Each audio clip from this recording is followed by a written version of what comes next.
Friends, welcome to my channel. ನಿನ್ನ ಜೊತೆ ನನ್ನ ಕತೆ ಧಾರಾವಾಹಿಯ ನಾಳಿನ ಸಂಚಿಕೆಯಲ್ಲಿ ಏನಾಗುತ್ತೆ ಅಂತ ನೋಡೋಣ. ಸೊ ಸಂಚಿಕೆ ಆರಂಭದಲ್ಲಿ ನೀವೇನು ಸಬ್ಸ್ಕ್ರೈಬ್ ಆಗಿಲ್ಲ ಅಂದರೆ ದಯವಿಟ್ಟು ಸಬ್ಸ್ಕ್ರೈಬ್ ಮಾಡ್ಕೊಳ್ಳಿ. ವಿಡಿಯೋಗಳು ಇಷ್ಟ ಆದರೆ ಲೈಕ್ ಮಾಡಿ. ಹೆಡ್ಲೈನ್ಸ್ ಹೇಳೋ ಪ್ರಕಾರ ಈಗ ಅಜಿತ್ ಭೂಮಿಗೆ ಒಂದಷ್ಟು ಜವಾಬ್ದಾರಿನ ಕೊಟ್ಟೋಗಿದ್ದಾರೆ. ಕಾಂಟ್ರಾಕ್ಟ್ ಮದುವೆ ಇನ್ನೆರಡು ದಿವಸದಲ್ಲಿ ಮುಗಿಯೋಷ್ಟರಲ್ಲಿ ಅಜಿತ್ಗೆ ಟ್ರಾನ್ಸ್ಫರ್ ಆಗಿರೋದ್ರಿಂದ ಅಜಿತ್ ನಾನು ಹೋಗಿ ಬರೋವರೆಗೂ ನೀನು ಇದೇ ಮನೆಯಲ್ಲಿ ನನ್ನ ಕೆಲಸನ ನನ್ನ ಕರ್ತವ್ಯನ ನೀನು ಮಾಡಬೇಕು ಅಂತ ಹೇಳ್ಬಿಟ್ಟು ಭೂಮಿ ಹತ್ರ ಭಾಷೆ ತಗೊಂಡು ಹೋಗಿದ್ದಾರೆ. ಮತ್ತೆ ಅಶ್ವಿನಿ ಮತ್ತೆ ದೇವಯಾನಿ ಸೇರಿ ಭೂಮಿನ ಈ ಒಂದು ಆನಿವರ್ಸರಿ ಮುಗಿಯೋ ಅಷ್ಟರಲ್ಲಿ, 1 ವರ್ಷ ಆಗೋ ಅಷ್ಟರಲ್ಲಿ ಅವಳ ಕತೆನ ಮುಗಿಸ್ಬೇಕು ಅಂತ ಭೂಮಿನ ಸಾಯಿಸೋಕ್ಕೆ ಪ್ಲಾನ್ ಮಾಡಿದ್ದಾರೆ. ಜೊತೆಗೆ ಭೂಮಿಗೆ ಕೊಟ್ಟಿರೋ ಜವಾಬ್ದಾರಿ ಪ್ರಕಾರ ರಾಮ್ ತಾಯಿಯವ್ರಿಗೆ ಹುಷಾರಿಲ್ಲ ಅಂತ ಹೇಳ್ಬಿಟ್ಟು ಈಗ ಹಳ್ಳಿಗೆ ಹೋಗ್ತಾ ಇದ್ದಾರೆ. ಇಷ್ಟು ಹೆಡ್ಲೈನ್ಸ್ ಇದೆ. ಸೊ ಇದೆಲ್ಲ ಯಾವ ರೀತಿ ಹೋಗುತ್ತೆ, ನಿಜವಾಗ್ಲೂ ಭೂಮಿನ ಮುಗ್ಸೋಕ್ಕೆ ಅಜಿತ್ ಅವರು ಬಿಡ್ತಾರ? ಸತ್ಯಣ್ಣಂಗೆ ಭೂಮಿ ಮನಸ್ಸಲ್ಲಿರೋ ಪ್ರೀತಿ ಅರ್ಥ ಆಗಿದೆ. ಅಜಿತ್ ಮೇಲೆ ಇವಳಿಗೂ ಪ್ರೀತಿ ಇದೆ ಅನ್ನೋದು ಗೊತ್ತಾಗಿದೆ. ನೋಡೋಣ ಬನ್ನಿ ಏನೇನಾಗುತ್ತೆ ಸಂಚಿಕೆ ಅಂತ. ನಿಮಗೆ ವಿಡಿಯೋಗಳು ಇಷ್ಟ ಆದರೆ ದಯವಿಟ್ಟು ಒಂದು ಲೈಕ್ ಮಾಡಿ.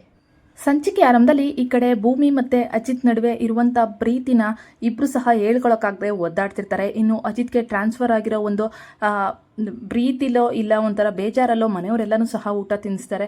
ಇನ್ನು ಭೂಮಿ ಸ್ವೀಟ್ನ ತಿನ್ನಿಸಿ ಆದಷ್ಟು ಬೇಗ ಸಾಹೇಬ್ರು ಬರಲಿ ಅಂತೇಳ್ಬಿಟ್ಟು ಹೇಳ್ತಾರೆ. ಇನ್ನು ನೈಟು ಭೂಮಿ ಮತ್ತು ಅಜಿತ್ ರೂಮಲ್ಲಿದ್ದಾಗ ಒಂದಷ್ಟು ಸನ್ನಿವೇಶಗಳು ನಡೀತವೆ. ಸೊ ಅಜಿತ್ ಭೂಮಿ ಹತ್ರ ಬಂದು, ಭೂಮಿ ನಾನು ಈ ಕಡೆ ಪ್ಯಾಕ್ ಮಾಡ್ಕೊತಿದ್ದಂಗೆ ನೀನು ನಿನ್ನ ಬಟ್ಟೆ ಪ್ಯಾಕ್ ಮಾಡ್ಕೊಬಿಟ್ಟಿದ್ಯಾ ಅಂದಾಗ, ಹೌದು ಅಲ್ವಾ ಸಾಹೇಬ್ರೆ, ಇನ್ನು 2 ದಿವಸದಲ್ಲಿ ನಾನು ಹೊರಡಬೇಕಲ್ವಾ ಅಂತೇಳ್ಬಿಟ್ಟು ಭೂಮಿ ಹೇಳ್ತಾಳೆ. ಹಾಗಿದ್ರೆ ಇವಳು ಪಕ್ಕ ನಾನು ಬಿಟ್ಟು ಹೋಗೋಕ್ಕೆ ಪ್ಲಾನ್ ಮಾಡಿದ್ದಾಳೆ ಅಂತೇಳ್ಬಿಟ್ಟು, ಸರಿ ಆಯಿತು ಭೂಮಿ, ನೀನು ನನ್ನೊಂದು ಮಾತು ನಡೆಸ್ಕೊಡ್ಬೇಕು ಅಂತೇಳ್ಬಿಟ್ಟು ಅಜಿತ್ ಕೇಳ್ತಾರೆ. ಏನು ಸಾಹೇಬ್ರೆ ಅದು ಅಂತಂದಾಗ, ನಾನು ಈ ಮನೆಯಿಂದ ಆಚೆ ನಾನು ಇವತ್ತು ಬ್ಯಾಗ್ ತಗೊಂಡು ಹೋಗ್ಬಿಡ್ತೀನಿ. ನೀನು ನಾಳೆ ಆದರೆ ನೀನು ಹೋಗ್ಬಿಟ್ರೆ ಮನೇಲಿ ಅಜ್ಜಿನ ಮತ್ತು ಅತ್ತೆನ ನಮ್ಮ ಅಮ್ಮನ್ನ ಹೆಂಗೆ ನಾವು ನಿಭಾಯಿಸೋಕ್ಕಾಗುತ್ತೆ ಭೂಮಿ? ದಯವಿಟ್ಟು ನಂದೊಂದೇ ಒಂದು ಮಾತು ನಡೆಸ್ಕೊಡ್ತೀಯ ಅಂದಾಗ, ಸಾಹೇಬ್ರೆ ನೀವು ಹೇಳಿದ್ರೆ ನನ್ನ ಜೀವನನೇ ನಿಮ್ಮ ಕೈ ಕೊಟ್ಬಿಡ್ತೀನಿ, ಇನ್ನು ಮಾತು ನಡೆಸ್ಕೊಡಲ್ಲ ಅಂತೀನ ಅಂದಾಗ, ಭೂಮಿ ನಾನು ಟ್ರಾನ್ಸ್ಫರ್ ಆಗಿ ಹೋಗಿ ಬರೋವರೆಗೂ ನಾನು ಎಷ್ಟು ತಿಂಗಳು ಇರ್ತೀನೋ ಎಷ್ಟು ದಿನಗಳು ಇರ್ತೀನೋ ನನಗೆ ಗೊತ್ತಿಲ್ಲ, ಅಲ್ಲಿವರೆಗೂ ನೀನು ನಮ್ಮನೆಯಲ್ಲೇ ಇರಬೇಕು, ನನ್ನ ಕರ್ತವ್ಯನ ನೀನು ಮಾಡಬೇಕು ಅಂತೇಳ್ಬಿಟ್ಟು ಎಲ್ಲರನ್ನೂ ನೀನು ನೋಡ್ಕೋಬೇಕು ಅಂತೇಳ್ಬಿಟ್ಟು ಅಜಿತ್ತು ಭಾಷೆನ ತಗೋತಾರೆ ಭೂಮಿ ಮೇಲೆ. ಭೂಮಿ ಇದ್ದೋಳು, ಸಾಹೇಬ್ರೆ ಇಷ್ಟು ದಿನ ಯಾಕೆ ಭಾಷೆಗಳು ಇದೆಲ್ಲ, ನಾನು ನಿಮಗೋಸ್ಕರ ಜೀವನ ಪರ್ಯಂತ ಈ ಕುಟುಂಬನ ನೋಡ್ಕೊಳ್ಳೋಕ್ಕೂ ರೆಡಿ ಇದ್ದೀನಿ ಅಂತೇಳ್ಬಿಟ್ಟು ಮನಸ್ಸಲ್ಲಿ ಹೇಳ್ಕೊತಾಳೆ, ಆದರೆ ಬಾಯಲ್ಲಿ ಹೇಳಲ್ಲ. ಇನ್ನು ಸರಿ ಸಾಹೇಬ್ರೆ ಆಯಿತು, ನಿಮ್ಮ ಕರ್ತವ್ಯನ ನಾನು ನಿಭಾಯಿಸ್ತೀನಿ, ನೀವು ತಲೆ ಕೆಡಿಸ್ಕೋಬೇಡಿ, ಆರಾಮಾಗಿ ಹೋಗ್ಬಿಟ್ಟು ಬನ್ನಿ, ಆದರೆ ಆದಷ್ಟು ಬೇಗ ಬನ್ನಿ ಅಂತೇಳ್ಬಿಟ್ಟು ಭೂಮಿ ಹೇಳ್ತಾ ಇರ್ತಾಳೆ. ಸರಿ ಆಯಿತು, ಟೈಮ್ ಆಯಿತು, ಮಲ್ಗೋಣ ಅಂತೇಳ್ಬಿಟ್ಟು ಇಬ್ಬರು ಮಲಗ್ತಾರೆ. ಇನ್ನು ಈ ಕಡೆ ದೇವಯಾನಿ ಮದುವೆಗೆ ಬೇಕಾಗಿರೋವಂಥ ವಸ್ತುಗಳನ್ನೆಲ್ಲನೂ ಸಹ ಲೀಸ್ಟ್ ಮಾಡ್ತಾ ಇರ್ತಾಳೆ, ಯಾರನ್ನ ಕರಿಬೇಕು ಅಂತ. ಅಲ್ಲಿಗೆ ಅಶ್ವಿನಿ ಬಂದು, ಏನು ಮೇಡಮ್ ನನ್ನ ಮಾತು ಮೇಲೆ ನಿಮಗೆ ಭಯ ಭಕ್ತಿನೇ ಇಲ್ಲ ಅನಿಸುತ್ತೆ, ನೀವು ಆರಾಮಾಗಿ ಮದುವೆ ವಿಚಾರ ಮಾತಾಡ್ಕೊಂಡು ಕೂತಿದ್ದೀರಲ್ಲ ಅಂದಾಗ, ನಿನಗೆ ನಾನು ಎದುರ್ಕೋಬೇಕಾ? ನೀನು ಈ ಮನೆಗೆ ಬಂದಿರೋದು ಪಾತ್ರ ನಿಭಾಯಿಸೋಕ್ಕಷ್ಟೇ ಅಂತೇಳ್ಬಿಟ್ಟು ದೇವಯಾನಿ ಹೇಳ್ತಾರೆ. ನಾನು ನಿಮಗೆ ಮಾತು ಕೊಟ್ಟಂಗೆ ಅಂಜು ಮತ್ತು ನಚಿಕೇತ್ ಮದುವೆಗೆ ಅಡ್ಡ ಬರಲ್ಲ, ಆದರೆ ನನ್ನ ಒಂದು ಆಸೆ ನಿಮಗೂ ಗೊತ್ತು ತಾನೆ, ರಾಮ್ ಅಂದರೆ ಅಜಿತ್ ತಂದೆನ ಯಾವ ರೀತಿ ಅವಮಾನ ಮಾಡಬೇಕು, ಅಜಿತ್ ಮತ್ತು ಭೂಮಿನ ದೂರ ಮಾಡಬೇಕು, ಭೂಮಿನ ಸಾಯಿಸಬೇಕು ಅಂತೇಳ್ಬಿಟ್ಟು ಈ ಕಡೆ ಹೇಳ್ತಾ ಇರ್ತಾರೆ. ನಾನು ಮನಸ್ವಿನಿಯಾಗಿ ಇಲ್ಲೇ ಉಳಿಬೇಕು ಅಂತೇಳ್ಬಿಟ್ಟು ಈ ಫ್ರಾಡ್ ಅಶ್ವಿನಿ ಹೇಳ್ತಾ ಇರ್ತಾಳೆ. ನೋಡು ಅಶ್ವಿನಿ, ಈ ಕೊಲೆ ಮಾಡೋದು, ಈ ಎದುರಿಸೋದು ಬೆದರಿಸೋದು ಇದಕ್ಕೆಲ್ಲ ನಂಗೆ ಟೈಮ್ ಇಲ್ಲ ಅಶ್ವಿನಿ, ನಾನು ಮದುವೆಲೇ ಬ್ಯುಸಿ ಇದ್ದೀನಿ, ನೀನು ಏನಾದರೂ ಮಾಡ್ಕೋ, ನನ್ನ ಮಾತ್ರ ನೀನು ಎಳಿಬೇಡ ಅಂದಾಗ, ಏನು ಮೇಡಮ್ ಹಳೇದೆಲ್ಲ ಮರ್ತು ಬಿಟ್ರ ನೀವು ಅಂತೇಳ್ಬಿಟ್ಟು ಅಶ್ವಿನಿ ಕೇಳ್ತಾ ಇರ್ತಾಳೆ. ಮೇಡಮ್ ನಾನು ಹೇಳೋ ಪ್ರಕಾರ ಈ ಒಂದು ಮದುವೆ ಕಾಂಟ್ರಾಕ್ಟ್ ಮುಗಿಯೋ ಅಷ್ಟರಲ್ಲಿ ಈ ಭೂಮಿ ಕೊರಳಿಗೆ ಹಾರ ಹಾಕಿರಬೇಕು, ಆ ರೀತಿ ಪ್ಲಾನ್ನ ಮಾಡಿದ್ದೀನಿ ನಾನು, ಅದಕ್ಕೆ ನೀವು ಸಾಥ್ ಕೊಡಿ ಅಂತೇಳ್ಬಿಟ್ಟು ಅಶ್ವಿನಿ ಕೇಳ್ತಾಳೆ.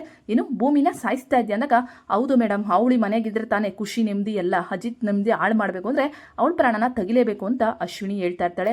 ನೋಡು ನೀನು ಏನಾದರೂ ಮಾಡ್ಕೋ ಅಂತಂದಾಗ, ಇಲ್ಲ ಮೇಡಮ್ ಇದರಲ್ಲಿ ನೀವು ನನಗೆ ಸಾಥ್ ಕೊಡಲೇಬೇಕು, ಇಲ್ಲಾಂದರೆ ನಿಮ್ಮ ಬಂಡವಾಳ ಬಯಲು ಮಾಡ್ತೀನಿ ಶ್ರವಣ ಮುಂದೆ ಅಂದ್ಬಿಟ್ಟು ಅಶ್ವಿನಿ ದೇವಯಾನಿಗೆ ಎದುರಿಸ್ತಾ ಇದ್ದಾಳೆ. ಇನ್ನು ಅಜಿತ್ ಮಾತು ಕೊಟ್ಟಂಗೆ ಆ 4 ಗಂಟೆಗೆ ಎದ್ದು ಹೋಗ್ಬಿಟ್ಟಿರ್ತಾರೆ. ಭೂಮಿ ಬೆಳಗಿನ ಜಾವ ಇದ್ದಾಗ ಅಜಿತ್ ಅವರಿರಲ್ಲ. ಅಯ್ಯೋ ಸಾಹೇಬ್ರು ನನಗೆ ಕೇಳದೆ ಹೋಗ್ಬಿಟ್ಟಿದ್ದೀರಾ, ನಾನು ಎಂಥ ದಡ್ಡಿ ಇವತ್ತು ಇಷ್ಟೊತ್ತವರೆಗೂ ಮಲಗಿದ್ದೀನಿ ಅಂತ ಹೇಳ್ಬಿಟ್ಟು ನೋಡೋ ಅಷ್ಟರಲ್ಲಿ ಅಲ್ಲೊಂದು ಲೆಟರ್ ಇರುತ್ತೆ. ಲೆಟರ್ ತಗೊಂಡು, ಹಾಯ್ ಭೂಮಿ, ಗುಡ್ ಮಾರ್ನಿಂಗ್, ನಾನು ಇವತ್ತು ಕೆಲಸಕ್ಕೆ ಜಾಯಿನ್ ಆಗ್ತಾ ಇದ್ದೀನಿ, ನೀನು ನಮ್ಮನೆ ಜವಾಬ್ದಾರಿನ ನೀನು ತಗೋಬೇಕು, ನಿನ್ನ ಮುಖದ ಮೇಲೆ ಯಾವಾಗಲೂ ಕ್ಯೂಟ್ ನಗು ಇರಬೇಕು, ಖುಷಿ ಇರಬೇಕು, ಎಲ್ಲರನ್ನೂ ನಿಭಾಯಿಸ್ಕೊಂಡು ಹೋಗೋ ಆ ಮಗು ಕ್ಯೂಟ್ನೆಸ್ ಖುಷಿಯಿಂದ ನಮ್ಮನೆ ಯಾವಾಗಲೂ ಸಂತೋಷವಾಗಿರಬೇಕು, ಅದನ್ನು ನೀನು ನಡೆಸ್ಕೊಡ್ತೀಯಲ್ವಾ, ನಿನ್ನ ಪ್ರೀತಿಯ ಅಜಿತ್ ರಾಮ್ ನಾರಾಯಣ್ ಅಂತೇಳ್ಬಿಟ್ಟು ಬರೆದಿರ್ತಾರೆ. ಇದೇನಿದು ಸಾಹೇಬರು ನಿನ್ನ ಪ್ರೀತಿ ಅಂತ ಬರೆದಿದ್ದಾರಲ್ಲ, ಇದರಲ್ಲಿ ಅರ್ಥ ಏನು? ಸಾಹೇಬರು ನನ್ನ ಪ್ರೀತಿ ಮಾಡ್ತಿದ್ದಾರಾ? ಸಾಹೇಬ್ರೆ ನೀವು ಹೇಳೋ ಥರ ನಾನು ಕ್ಯೂಟಾಗಿ ಮಗು ಥರ ಈ ಮನೆನ ನಿಭಾಯಿಸ್ಕೊಂಡು ಹೋಗ್ತೀನಿ, ನೀವೇನು ಎದುರ್ಕೋಬೇಡಿ ಸಾಹೇಬ್ರೆ ಅಂತೇಳ್ಬಿಟ್ಟು ಭೂಮಿ ಹೇಳ್ತಾ ಇರ್ತಾಳೆ.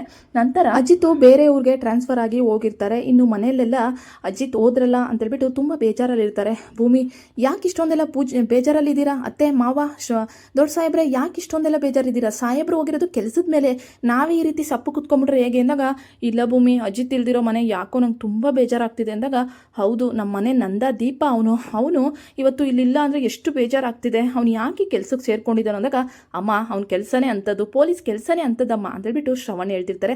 ಸರಿ ಆಯಿತು, ಇವಾಗ ನಾವೆಲ್ಲ ಖುಷಿಯಾಗಿರಬೇಕು. ಸಾಹೇಬ್ರು ನನಗೆ ಹೇಳೋಗಿದ್ದಾರೆ ನಿಮ್ಮನ್ನೆಲ್ಲ ಚೆನ್ನಾಗಿ ನೋಡ್ಕೋಬೇಕು ಅಂತ. ಅವ್ರು ಬರೋವರೆಗೂ ಮಾತ್ರ ನಾನು ನಿಮ್ಮನ್ನು ಚೆನ್ನಾಗಿ ನೋಡ್ಕೊತೀನಿ. ಆಮೇಲೆ ಅಂದಾಗ ಇದೇನು ಭೂಮಿ ಅವ್ನು ಬರೋವರೆಗೂ ನೋಡ್ಕೊತೀಯ ಅಂದ್ರೆ ನೀನೆಲ್ಲಿ ಹೋಗ್ತೀಯಾ ಅಂದ್ಬಿಟ್ಟು ಸಂಗೀತ ಕೇಳ್ತಾರೆ. ಅಯ್ಯೋ ಅತ್ತೆ, ನಾನು ಎಲ್ಲೂ ಹೋಗಲ್ಲ, ನಾನು ಹೇಳಿದ್ದು ಸಾಹೇಬ್ರು ಬರೋವರೆಗೂ ನೀವೆಲ್ಲ ನನ್ನ ಜವಾಬ್ದಾರಿ ಅಂತ ಹೇಳ್ಬಿಟ್ಟು ಭೂಮಿ ಹೇಳ್ತಾ ಇರ್ತಾಳೆ. ಸತ್ಯಣ್ಣ ಇದ್ದೋನು, ಭೂಮಿ ನಿನ್ನ ಮನಸ್ಸಲ್ಲಿರೋ ಪ್ರೀತಿ ಏನು ಅಂತ ನನಗೆ ಗೊತ್ತು. ನೀನು ಅಜಿತ್ ಹೇಳಬೇಕು ಅಂತ ಹೇಳ್ಕೊಂಡಿದ್ಯಾ. ನೈಟ್ ನೀನು ನನ್ನ ಹತ್ರ ಮಾತಾಡ್ದಾಗೆ ಅರ್ಥ ಆಗೋಯ್ತು. ನಿನಗೆ ಅಜಿತ್ ಮೇಲೆ ತುಂಬಾ ಪ್ರೀತಿ ಇದೆ. ಅವ್ನು ಕೊಟ್ಟಿರೋ ಕೆಲಸನ ಇಷ್ಟು ಶ್ರದ್ಧಾ ಭಕ್ತಿಯಿಂದ ಮಾಡ್ತಿದ್ಯಾ ಅಂದರೆ ಅವನ್ನ ನೀನು ಎಷ್ಟು ಪ್ರೀತಿ ಮಾಡ್ತಿದ್ಯಾ ಅಂತ ನಾನು ಅರ್ಥ ಮಾಡ್ಕೋಬಲ್ಲೆ. ಅಲ್ಲಿ ಅವ್ನು ನಿನ್ನ ಪ್ರೀತಿ ಹೇಳಲಿ ಅಂತ, ನೀನು ಅವರೇ ಪ್ರೀತಿ ಹೇಳಲಿ ಅಂತ. ಈ ಪ್ರೀತಿ ಆಟದಲ್ಲಿ ನಾನು ಆಟದ ಗೊಂಬೆ ಆಗ್ಬಿಟ್ಟಿದ್ದೀನಿ. ನಾನು ಹೇಳಂಗಿಲ್ಲ ಪ್ರೀತಿನ, ಅಜಿತ್ ಪ್ರೀತಿನ ಭೂಮಿಗೆ ಅಂತ ಭಾಷೆ ತಗೊಬಿಟ್ಟಿದ್ದಾನೆ. ಈಗ ನಾನು ಏನು ಮಾಡಬೇಕು ಅಂತ ಗೊತ್ತಿಲ್ಲ ಅಂದ್ಬಿಟ್ಟು ಸತ್ಯಣ್ಣ ಯೋಚನೆ ಮಾಡ್ತಾ ಇರ್ತಾರೆ. ಇನ್ನು ಅಷ್ಟರಲ್ಲಿ ಈ ಕಡೆ ರಾಮ್ ಮನೆಯಿಂದ ಒಂದು ಫೋನ್ ಬರುತ್ತೆ. ಸೊ ಅಲ್ಲಿ ಏನೋ ಒಂದು ವಿಚಾರವಾಗಿ, ಜಮೀನು ವಿಚಾರವಾಗಿ ಬರಲೇಬೇಕು ಅಂತೇಳ್ಬಿಟ್ಟು ಒಂದಷ್ಟು ಫೋನ್ ಕಾಲ್ಸ್ ಬರುತ್ತೆ. ರಾಮ್ ದಿಢೀರಂತ ನಾನೀಗ ಹೋಗಲೇಬೇಕು, ಇಲ್ಲ ಅಂದರೆ ತಪ್ಪಾಗ್ಬಿಡುತ್ತೆ ಅಂದಾಗ, ಎಲ್ಲಿಗೆ ಮಾವ ಅಂದಾಗ ನಮ್ಮ ಅಮ್ಮನ ನೋಡೋಕೆ ಹೋಗಬೇಕು ಅಂತೇಳ್ಬಿಟ್ಟು ಹೇಳ್ತಾರೆ. ಇನ್ನು ಅಲ್ಲಿ ನಿಂಗವ್ವ ಅಂತೇಳ್ಬಿಟ್ಟು ರಾಮ್ ಅವರ ತಾಯಿ ಆಗಿರ್ತಾರೆ. ಅಲ್ಲಿ ಆ ಕುಟುಂಬದಲ್ಲಿ 3 ಗಂಡ್ಮಕ್ಳು, ಸೊಸೆದಿರು ಎಲ್ಲರೂ ಇರ್ತಾರೆ. ಸಂಗೀತ ರಾಮ್ನ ಪ್ರೀತಿ ಮಾಡಿ ಈ ಕಡೆ ತಾಯಿ ಮನೆಯಲ್ಲೇ ಇರಿಸ್ಕೊಂಡಿರ್ತಾರೆ. ಆ ಕೋಪ ಈ ಕಡೆ ರಾಮ್ ತಾಯಿಗೆ ತುಂಬಾ ಇರುತ್ತೆ. ಹಂಗಾಗಿ ಹೋಗಿ ರಾಮ್ ಕಾಲು ಮುಟ್ಟಿದ ತಕ್ಷಣ ರಾಮ್ ಅಂತೇಳ್ಬಿಟ್ಟು ಅಜ್ಜಿ ಎದ್ದು ಕೂತ್ಕೋತಾರೆ. ಅಮ್ಮ ದಯವಿಟ್ಟು ನನ್ನ ಕ್ಷಮಿಸಿಬಿಡಿ, ನನ್ನ ಆಶೀರ್ವಾದಿ ಮಾಡಿ ಅಂದಾಗ, ಆಶೀರ್ವಾದನ ನಾನು ನಿನಗೆ ಯಾಕೋ ಆಶೀರ್ವಾದ ಮಾಡಬೇಕು, ನೀನು ನನ್ನ ತಾಯಿನೂ ಬೇಡ ನಮ್ಮೂರು ಬೇಡ ಅಂತ ಬಿಟ್ಟೋದವನು ಈಗ ಬಂದ್ಬಿಟ್ಟಿದ್ದಾನೆ ಅಂತೇಳ್ಬಿಟ್ಟು ಮಾತಾಡ್ತಾ ಇರ್ತಾರೆ. ಆ ಕಡೆ ಹಂಗೀತ ಇದ್ದೋಳು, ಅತ್ತೆ ಇಂದ್ಲನ್ನೆಲ್ಲ ನೆನ್ಪು ಮಾಡಿಕೊಂಡು ಯಾಕೆ ಬೇಜಾರು ಮಾಡ್ಕೋತೀರ ಅಂದಾಗ, ಸಾಕು ಮುಚ್ಚೆ ಬಾಯಿ, ಏನೇ ನಿನ್ನ ಕಾಂದಾನೆಲ್ಲ ಕರ್ಕೊಂಬಂದ್ಬಿಟ್ಟಿದ್ಯಾ, ನಾನು ಸತ್ತೋಗಿದ್ದೀನಿ, ಕೊಯ್ಕ್ ಅಂದ್ಬಿಟ್ಟಿದ್ದೀನಿ, ಅದಕ್ಕೆ ತಿಥಿ ಮಾಡಿ ಊಟ ಮಾಡ್ಕೊಂಡು ಹೋಗೋಣ ಅಂತ ಕರ್ಕೊಂಬಂದಿದ್ಯಾ ಅಂದ್ಬಿಟ್ಟು ಈ ಕಡೆ ಅಜ್ಜಿ ಹೇಳ್ತಿದ್ರೆ ಭೂಮಿಗೆ ತುಂಬಾ ಕೋಪ ಬಂದ್ಬಿಡುತ್ತೆ. ಏನ್ರಿ ಈ ಥರ ಮಾತಾಡ್ತಿದ್ದೀರಾ, ಅಲ್ಲ ನೀವು ಸತ್ರ ಅಂತ ನಾವೆಲ್ಲ ಬಂದಿದ್ದೀವಿ ಅಂತ ಅಂದ್ಕೊಂಡಿದ್ದೀರಾ, ನಾವು ನಮ್ಮ ಮಾವನ ಮುಖ ನೋಡಿಕೊಂಡು ನಾವೆಲ್ಲ ಬಂದಿರೋದು ಕುಟುಂಬವಾಗಿ ನಿಮ್ಮನ್ನು ನೋಡ್ಕೊಂಡು ಹೋಗೋಕೆ, ಅದು ಬಿಟ್ಟು ನೀವೇನೇನೋ ಮಾತಾಡ್ತೀರಲ್ರಿ, ಇಷ್ಟು ವಯಸ್ಸಾಗಿದೆ ಹಿಂಗೆ ಮಾತಾಡೋದು ಅಂದಾಗ, ಏ ರಾಮ್ ಯಾವಳೋ ಇವಳು ಅಂತೇಳ್ಬಿಟ್ಟು ಅಜ್ಜಿ ಕೇಳ್ತಾರೆ. ಅಮ್ಮ ನನ್ನ ಸೊಸೆ ಅಂದಾಗ, ಭೂಮಿ ಸುಮ್ಮನೆ ಇರು ನೀನು ಅಂತ ಸಂಗೀತ ಹೇಳ್ತಾರೆ. ಸುಮ್ಮನೆ ಇರಿಯತ್ತೆ, ನೀವು ಯಾಕೆ ಇಷ್ಟೊಂದು ಎದುರ್ಕೋತಾ ಇದ್ದೀರಾ, ನೀವೇನು ತಪ್ಪು ಮಾಡಿದ್ದೀರಾ, ಪ್ರೀತಿ ಮಾಡಿ ಮದುವೆ ಮಾಡಿ ನಿಮ್ಮ ಜೊತೆ ಮಾವ ಇದ್ದಾರೆ, ಅದೇ ದೊಡ್ಡ ತಪ್ಪ ಅಂತೇಳ್ಬಿಟ್ಟು ಈ ಕಡೆ ಭೂಮಿ ಹೇಳ್ತಾ ಇರ್ತಾಳೆ. ಏನೋ ಇವಳು ನಿನ್ನ ಸೊಸೆನ ಇಷ್ಟೊಂದೆಲ್ಲ ಮಾತಾಡ್ತಿದ್ದಾಳೆ, ಹೇಯ್ ಎಷ್ಟು ಧೈರ್ಯ ನಿನಗೆ, ಈ ಊರಲ್ಲಿರೋ ಜನನೇ ನನಗೆ ಎದುರ್ಕೋತಾರೆ, ನೀನು ನನ್ನೇ ಎದುರಿಸ್ತೀಯಾ ಅಂದ್ಬಿಟ್ಟು ಈ ಕಡೆ ನಿಂಗವ್ವ ಕೇಳಿದ್ರೆ, ಹೌದು ಮತ್ತೆ ದೊಡ್ಡೋರ ಥರ ಮಾತಾಡಬೇಕು, ಅದು ಬಿಟ್ಟು ನಿಮ್ಮ ಮಕ್ಕಳನ್ನ ನೀವೇ ಇಷ್ಟೊಂದೆಲ್ಲ ಬೈದರೆ ಹೇಗೆ, ಏನೋ ತಪ್ಪು ಮಾಡಲ್ವಾ, ಮಕ್ಕಳು ತಪ್ಪು ಮಾಡೋದು ಸಹಜ, ಅದಕ್ಕೆ ಇಷ್ಟೊಂದೆಲ್ಲ ಬೈತಾರ ಅಂದ್ಬಿಟ್ಟು ಕಡೆ ಭೂಮಿ ಮಾತಾಡ್ತಿದ್ರೆ, ಭೂಮಿ ಮಾತಾಡೋದು ನೋಡಿ ಅಜ್ಜಿಗೆ ಇವಳು ನಂತರನೇ ಆಡ್ತಿದ್ದಾಳಲ್ಲ, ಒಳ್ಳೆ ಸೊಸೆನೇ ತಂದಿದ್ದಾನೆ ನನ್ನ ಮಗ ಅಂತೇಳ್ಬಿಟ್ಟು ಅಜ್ಜಿ ಯೋಚನೆ ಮಾಡ್ತಿರ್ತಾರೆ. ಒಟ್ಟಿನಲ್ಲಿ ಕುಟುಂಬ ಸಮೇತ ಈ ಕಡೆ ರಾಮ್ ಮನೆಗೆ ಬಂದು ಇಳಿದ್ದಾರೆ ಹಳ್ಳಿಲಿ. ಆದರೆ ಈ ಫ್ರಾಡ್ ಅಶ್ವಿನಿ ಭೂಮಿನ ಕೊಲ್ಲಕ್ಕೆ ಸಂಚನ ಮಾಡಿದ್ದಾಳೆ. ಏನಾದರೂ ಮಾಡಿ ಅವ್ರ ಕಡೆ ಹುಡುಗರಿಗೆ ಒಪ್ಪಿಸಿ ಭೂಮಿನ ಆಚೆ ಬರೋ ಥರ ಮಾಡಿ ಭೂಮಿನ ಕೊಲ್ಲಕ್ಕೆ ಪ್ರಯತ್ನ ಪಡ್ತಿದ್ದಾಳೆ. ಈಗ ಅದು ನಡೆಯುತ್ತಾ, ಅಜಿತ್ ಸಾಹೇಬ್ರು ಇಲ್ಲಿಗೂ ಬರ್ತಾರಾ, ಭೂಮಿನ ಕಾಪಾಡೋದಾದರೂ ಯಾರೀಗ? ಆ ಮುಂದಿನ ಸಂಚಿಕೆಯಲ್ಲಿ ನೋಡೋಣ. ಈ ವಿಡಿಯೋ ಇಷ್ಟ ಆದರೆ ಲೈಕ್ ಮಾಡಿ.